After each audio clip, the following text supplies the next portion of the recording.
Hello दोस्तों, तो कैसे यार आप लोग। आशा करते हैं आप लोग मस्त होंगे।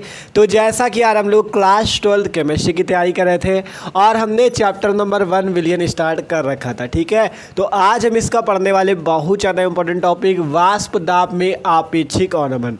वाष्प दाब क्या होता है और वाष्प दाब में आपेक्षिक अवनमन किसे कहते हैं, इसे एकदम डिटेल में बहुत ही मस्त तरीके से समझेंगे, ठीक है। तो देखो यार, आप लोग कॉपी पेन निकाल लो और एक एक बात को समझते रहना। बहुत ही मस्त तरीके से समझाएंगे कि वाष्प दाब क्या होता है और वाष्प दाब में जो आपेक्षिक अवनमन होता है ये क्या होता है। ये एग्जाम के लिए भी इंपॉर्टेंट है, आपसे पूछा जा सकता है एग्जाम में भी, ठीक है। तो वीडियो को आखिरी तक देखना और कॉपी पेन निकाल के सब बैठ जाओ और मस्त तरीके से तैयारी होगी, ठीक है। और जिसने भी अभी तक इसके पहले के वीडियो नहीं देखे, इस चैप्टर के विलियन चैप्टर के जिसने पहले के वीडियो नहीं देखे, तो डिस्क्रिप्शन में प्लेलिस्ट है, उस पर जाके आप सारे वीडियोज को देख सकते हो, ठीक है। तो चलो शुरू करते हैं आपका वाष्प दाब में आपेक्षिक अवनमन, जो चैप्टर 1 विलियन का टॉपिक है। तो कॉपी पेन निकाल लो और समझते रहो। तो देखो, बात आती है वाष्प दाब। सबसे पहले बात आती है कि वाष्प दाब क्या होता है, ठीक है। तभी तो उसका अवनमन समझोगे। तो सबसे पहले हम लोग बात करते हैं वाष्प दाब के बारे में कि ये वाष्प दाब क्या है। तो देखो, ध्यान से समझना वाष्प दाब को, ठीक है। मान लो आपके पास कोई बर्तन है, ठीक है, ध्यान समझो। मान लो आपके पास इस टाइप से कोई भी बर्तन है, ठीक है, कोई बर्तन है, इस पे मान लो कोई द्रव हमने भर दिया। इस टाइप से यहाँ पे कोई भी द्रव भरा है, मान लो पानी भरा है, ठीक है। इस बर्तन में मान लो क्या भरा हुआ है, पानी भरा हुआ है, ठीक है भैया। इस बर्तन में पानी भर दिया हमने, ठीक है, पानी भर दिया। तो ये पानी क्या है, एक प्रकार का द्रव है, एक प्रकार का लिक्विड है, सबको पता है, ठीक है। इतना तो सबको पता है, पानी द्रव होता है, लिक्विड होता है। अब बात आती है पानी है। तो आपको पता है जैसे पानी है तो कुछ समय पश्चात क्या होता है, वाष्प में परिवर्तित होने लगता है। जैसे मान लो आपने किसी बर्तन पे पानी लिया और उसे गैस पे चढ़ाया, तो क्या होगा, वो जब जैसे जैसे उबलेगा तो पानी धीरे धीरे क्या होगा, धुआं बनकर या वाष्प बनकर ऊपर की ओर उड़ जाएगा पूरा, ठीक है। तो वही चीज़ है, ये द्रव क्या होगा, वाष्प रूप में परिवर्तित होने लगेगा। कुछ समय के पश्चात ये जो द्रव है, ये जो पानी है, ये क्या होगा, वाष्प रूप में परिवर्तित होने लगेगा, ठीक है। वाष्प रूप में ये क्या होगा, परिवर्तित होने लगेगा, ठीक है। तो सिंपल सी बात है, कोई बर्तन है, उस पर पानी भर दिया मान लो हमने, या कोई द्रव भर दिया, तो वाष्प रूप में परिवर्तित होता रहता है, ये सबको पता है। अब मान लो, अब यहाँ पे मान लो हम इस बर्तन को, ये जो बर्तन है, इस बर्तन को मान लो हम बंद कर दें। इस बर्तन को मान लो हम एक ढक्कन लगा के बंद कर दें, ठीक है। ये जो बर्तन था, ये एक ढक्कन लगा के मान लो बंद कर दिया गया। ऐसे बंद कर सकते हो या किसी टाइप से चित्र आप बना सकते हो, ठीक है। मान लो इस टाइप से बना दिया जाए। यहाँ पे हमने मान लो इसे पूरा बंद कर दिया, ठीक है। इसे क्या किया भैया, पूरा हमने बंद कर दिया कि मतलब इस पर कहीं भी इससे मतलब बाहर ना जा सके वाष्प, ठीक है।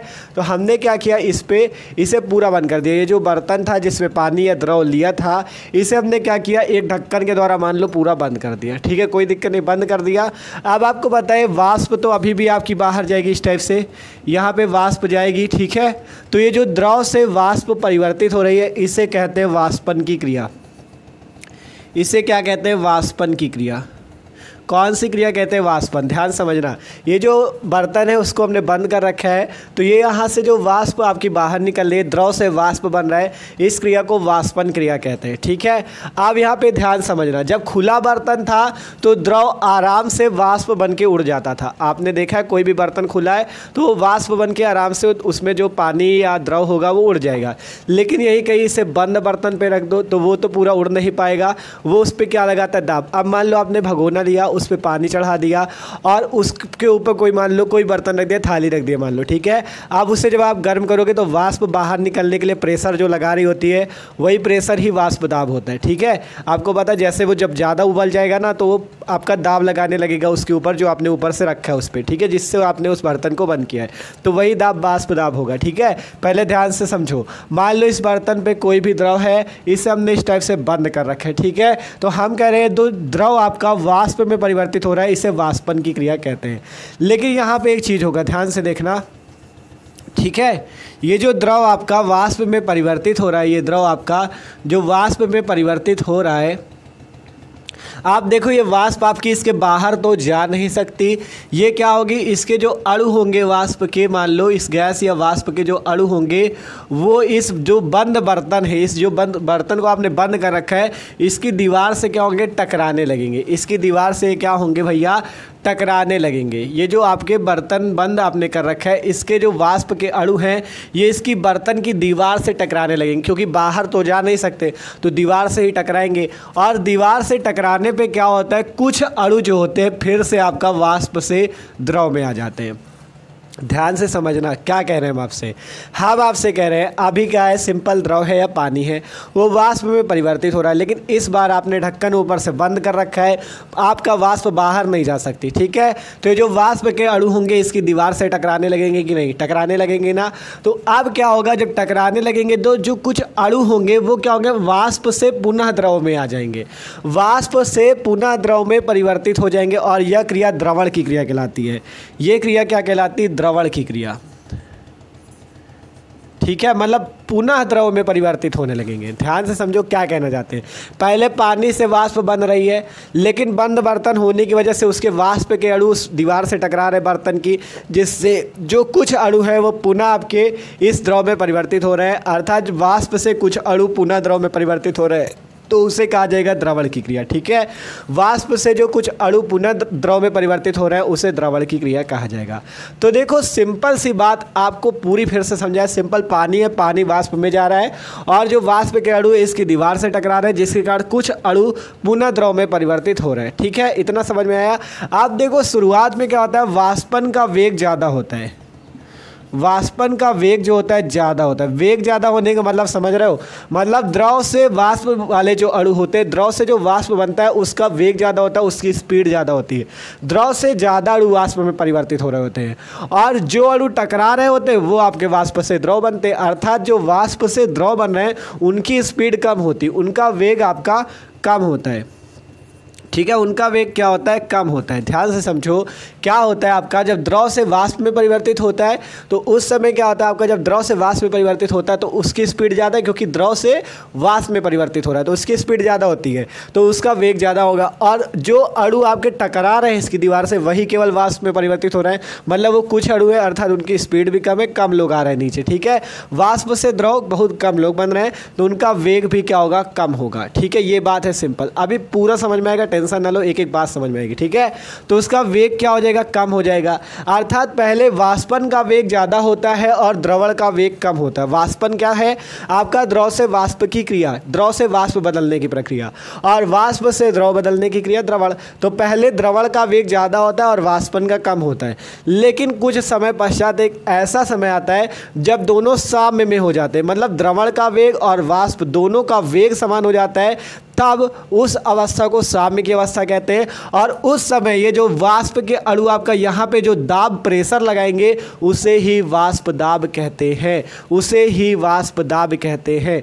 ये कब होगा वाष्प दाब, ये जो वाष्प के अणु प्रेशर लगाएंगे वाष्प दाब कब कहलाएगा, जब साम्य की स्थिति हो जाएगी। साम्य का मतलब जब वाष्पन का वेग और द्रवण का वेग बराबर हो जाएगा, मतलब जितने अणु वाष्प के आपके द्रव में परिवर्तित होंगे उतने ही द्रव के आपके वाष्प में परिवर्तित होंगे, दोनों का वेग समान हो जाएगा, तब जो यहाँ पे प्रेशर लग रहा होगा उसे वाष्प दाब कहेंगे। ठीक है, तो देखो अभी शायद आपको कम समझ में आया हो, हम आपको थोड़ा यहाँ पे थ्योरी लिख देते हैं जिससे आपको पूरा समझ में आ जाएगा। ठीक है, तो आप भैया देखते हैं वाष्प दाब की डेफिनेशन। वाष्प दाब क्या होता है, परिभाषा पढ़ सकते हो, यहाँ पे हमने लिखी है, देख सकते हो। किसी ताप पर द्रव और उसकी वाष्प के मध्य साम्य की अवस्था में वाष्प का दाब द्रव का वाष्प दाब कहलाता है। ये एक लाइन की परिभाषा है कि किसी ताप पर द्रव और उसकी वाष्प, जैसे पानी और उसकी वाष्प के मध्य, ठीक है, द्रव और वाष्प की, देखो कहा गया किसी ताप किसी टेम्परेचर पर द्रव और उसकी वाष्प के मध्य कैसी स्थिति में, साम्य की स्थिति। साम्य की स्थिति क्या होती है,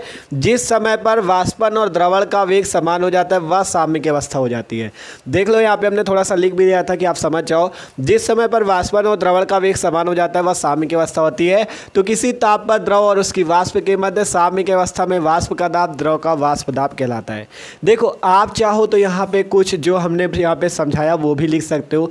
क्या लिख सकते हो, सिंपल देखो, आप यहाँ पे अगर चाहना ये डिफिनीशन अगर डिफिनीसन भी लिख लेना, थोड़े पॉइंट अगर अपने समझने के लिए, याद रखने के लिए लिखना चाहते हो तो थोड़ा आपको बता दें। देखो सबसे पहले लिखना कि जब हम किसी खुले बर्तन पे किसी द्रव को रखते हैं, देखो ऊपर आप चाहना तो सबसे पहले देखो जो बता रहे हैं वो लिख लेना, फिर इस जो 1 लाइन की डिफिनीसन है इसे बाद में लिख लेना। ठीक है, ठीक है। आप क्या लिख लेना है यहाँ पे कि पहले लिखना आप जब हम किसी खुले बर्तन पे किसी द्रव को रखते हैं, क्या लिखोगे, जब हम किसी खुले बर्तन पे किसी द्रव को रखते हैं तो आराम से या बहुत ही अच्छे से वाष्प अवस्था में परिवर्तित हो सकता है। क्या लिखोगे, सबसे पहले ऊपर से लिख लेना इस हेडिंग लगने के बाद पहले वाष्प दाब के बारे में, क्योंकि एक बार अगर जो हमने समझाया वो लिख लिया ना तो हमेशा के लिए याद रहेगा। ठीक है, इसलिए आपको अच्छे से समझा रहे, टाइम लगे लेकिन समझ में आ जाए यार, नहीं रटा देंगे लिख देंगे आप रट लोगे, रटना थोड़ी नहीं, समझना है। ठीक है, पढ़ इसलिए रहो कि आप समझो, नहीं तो बुक तो आपके पास है, आप खुद रट सकते हो। ठीक है, तो समझना है तो अच्छे से समझो।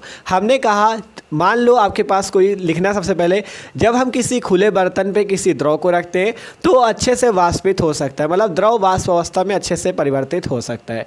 लेकिन जब हम उसे किसी बंद बर्तन पे रखते हैं तो द्रव जो होता है वाष्पित हो सकता है। ठीक है, द्रव वाष्पित हो सकता है, लेकिन जो वाष्प के कुछ अणु होते हैं, जो वाष्प के कुछ अणु होते हैं वो इस बंद बर्तन की दीवार से टकराने के पश्चात उसके जो कुछ अणु होते हैं वो आपके वाष्प अवस्था से पुनः द्रव अवस्था में आ जाते हैं। जो द्रव अवस्था से वाष्प अवस्था में जा रहे हैं उस क्रिया को वाष्पन की क्रिया, और जो वाष्प अवस्था से द्रव अवस्था में आ रहे हैं उस क्रिया को द्रवण की क्रिया कहते हैं। शुरुआत में जो वाष्पन का वेग होता है, मतलब जो अणु द्रव से वाष्प में परिवर्तित हो रहे हैं उसका वेग जो होता है ज़्यादा होता है, और आपका जो द्रवण का वेग होता है वो कम होता है। द्रवण का मतलब जो आपका वाष्प से द्रव बना रहे हैं, द्रवण का मतलब जो द्रव बना रहे हैं। ठीक है, तो वाष्प से जो द्रव बना रहे हैं अर्थात द्रवण का वेग कम होता है। क्या लिखा, शुरुआत में वाष्पन का वेग तो ज़्यादा होता है लेकिन द्रवण का वेग कम होता है। लेकिन फिर कुछ समय पश्चात एक ऐसा समय आता है जिस समय वाष्पन और द्रवण दोनों का वेग समान हो जाता है और यह अवस्था साम्य की अवस्था कहलाती है। क्या लिखोगे, जिस समय पर वाष्पन और द्रवण का वेग समान हो जाता है वह साम्य की अवस्था होती है। फिर उसके बाद ये डिफिनीशन लिख देना कि किसी ताप पर द्रव और उसकी वाष्प के मध्य साम्य की अवस्था में वाष्प का दाब द्रव का वाष्प दाब कहलाता है। ठीक है, ये सिंपल सी बात। अभी अवनमन भी देखेंगे क्या होता है, एकदम आसान है। ठीक है, तो सिंपल जितनी बात बताई आपको समझ में आई होगी। देखो सबसे पहले यही चीज़ लिखना कि जब किसी खुले बर्तन में हम द्रव को रखते हैं तो आराम से वाष्पित हो सकता है, लेकिन जब उसे बंद बर्तन पे रखते हैं तो वाष्प तो बनता है लेकिन जो वाष्प के कुछ अणु होते हैं वो इस बर्तन की दीवार से टकराने के कारण कुछ अणु जो होते हैं वो पुनः वाष्प से द्रव में परिवर्तित होते हैं। जो द्रव से वाष्प में परिवर्तित हो रहे हैं उस क्रिया को वाष्पन की क्रिया, और जो आपके वाष्प से द्रव में आ रहे हैं उस क्रिया को द्रवण की क्रिया। शुरुआत में वाष्पन का वेग ज़्यादा होता है, द्रवण का वेग कम होता है। ठीक है, द्रवण का वेग कम होता है, लेकिन एक समय ऐसा आता है जिस समय पर वाष्पन और द्रवण का वेग समान हो जाता है। फिर लिख देना जिस समय पर वाष्पन और द्रवण का वेग समान हो जाता है वह साम्य की अवस्था होती है। जिस समय पर द्रवण और वाष्पन का वेग समान हो जाता है वह साम्य की अवस्था होती है। उसके बाद नीचे इस टाइप से इन्वर्टेड कामा पे लिख देना कि किसी ताप पर द्रव और उसकी वाष्प के मध्य साम्य की अवस्था में वाष्प का दाब द्रव का वाष्प दाब कहलाता है। तो वाष्प दाब जो आपका है सबको समझ में आ चुका होगा कि वाष्प दाब क्या होता है। अब बात करें वाष्प दाब में आपेक्षिक अवनमन। देखो सबसे पहले यहाँ पे वाष्प दाब तो सीख चुके हो, अब बात आती अवनमन। अवनमन क्या होता है, देखो अवनमन का मतलब है कमी। क्या कह रहे हैं हम आपसे कह रहे हैं अवनमन का मतलब है कमी, मतलब वाष्प दाब में कमी। ठीक है, तो वाष्प दाब में अपेक्षिक अवनमन का मतलब है वाष्प दाब में होने वाली कमी। तो वाष्प दाब में कमी कैसे हो, अभी आपने देखा आराम से वाष्प दाब ये अणु आपके लगा रहे हैं। वाष्प दाब कब लगेगा, जब साम्य की अवस्था होगी और जो वाष्प के अणु होंगे जो यहाँ पे प्रेशर लगाएंगे, जो यहाँ पे दाब लगाएंगे उसे वाष्प दाब कहेंगे। ठीक है, जब बंद बर्तन होता है तो उस पर आप देखोगे, जैसे आप खुद आप ट्राई कर सकते हो, जैसे आपने देखा घर पे कि मान लो बर्तन पे आपने पानी को चढ़ाया, उसके ऊपर से कुछ चीज़ से बंद कर दो, मान लो थाली से बंद कर दिया। अब उसे जब आप गर्म करोगे तो कुछ समय पश्चात क्या होता है, आपका वाष्प जो होती है वो दाब लगाने लगती है और आपकी थाली भी कुछ बहुत ऊपर उठने लगती। ठीक है, क्योंकि जब वाष्प को बाहर निकलने की जगह नहीं मिलेगी तो प्रेशर लगेगी, वही दाब वाष्प दाब होता है। ठीक है, तो सिंपल वाष्प दाब हो गया। अभी ये वाष्प दाब आराम से लग रहा है। अब मान लो आप इस पर एक चीज़ मिला दो, इस पर आप क्या मिला दो, ये जो आपका पास पानी है इस पर आप क्या मिला दो, इस पर मान लो हम मिला दें अवाष्पशील विलेय। यही चीज़ है यहाँ पे मेन समझने की, अवाष्पशील विलेय हम इस पे क्या मिला दें, अवाष्पशील विलेय मिला दें। क्या कह रहे हैं, ध्यान समझना। अभी पानी था सिंपल, वो आराम से वाष्पित होता था और आराम से वाष्प दाब लगाता था, लेकिन बीच में एंट्री हो गई अवाष्पशील विलेय की।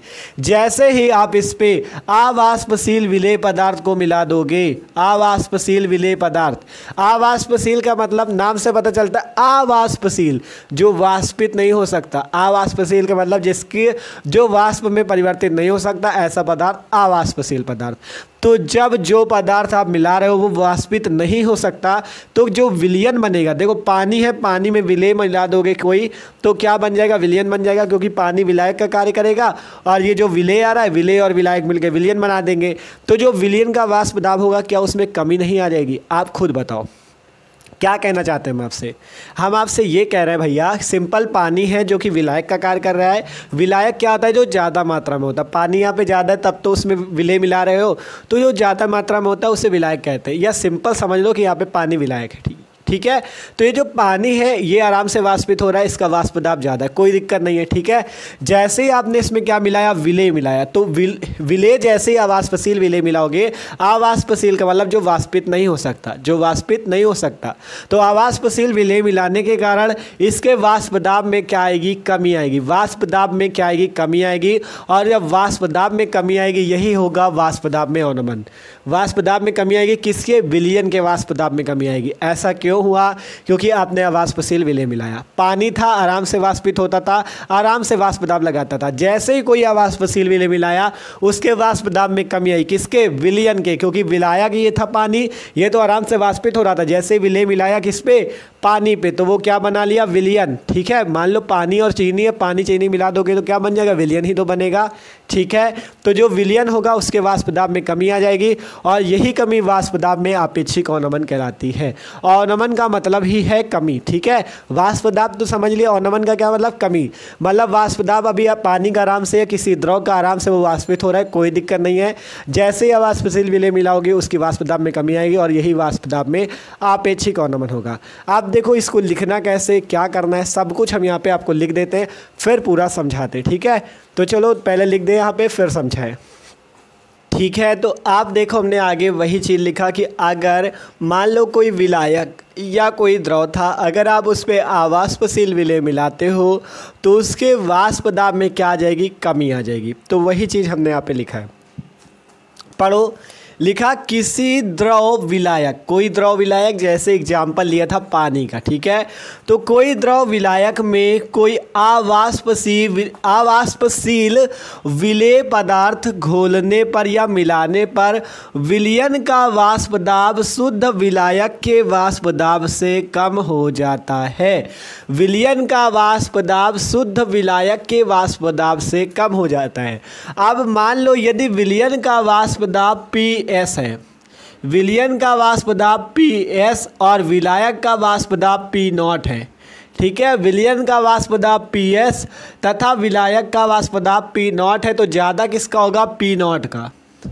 ज़्यादा किसका होगा भैया, P0 का ज़्यादा होगा, क्योंकि विलायक का वाष्प दाब ज़्यादा हो जाता है और विलयन का कम। ऐसा क्यों, सबको बताए, क्योंकि जब केवल विलायक था जो P0 है वो आराम से वाष्पित हो रहा था और आराम से वाष्प दाब लगा रहा था।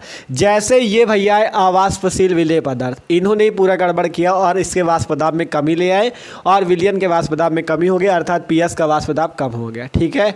ये सिंपल सी बात थी। वही चीज़ लिखा है, किसी द्रव विलायक में कोई अवाष्पशील विलेय पदार्थ घोलने पर विलयन का वाष्प दाब शुद्ध विलायक के वाष्प दाब से कम हो जाता है।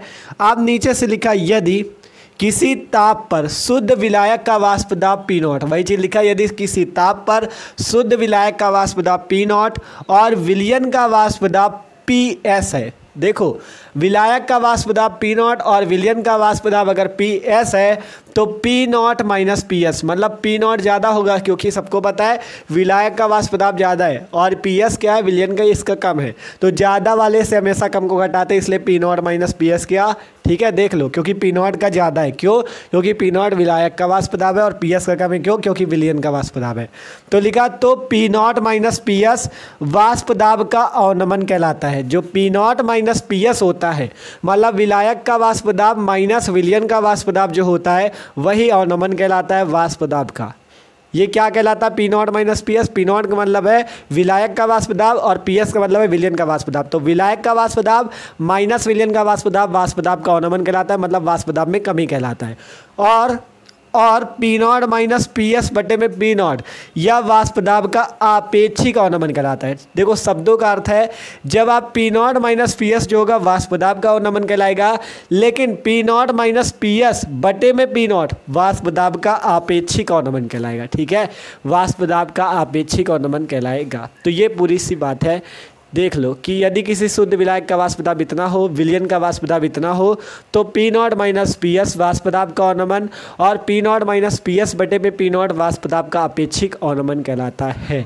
ठीक है, तो ये बात है, आशा करते हैं सबको समझ में भी आ चुकी है। पी नॉट यहाँ पे ज़्यादा था क्योंकि विलायक का वाष्प दाब, शुद्ध विलायक का वाष्प दाब ज़्यादा था।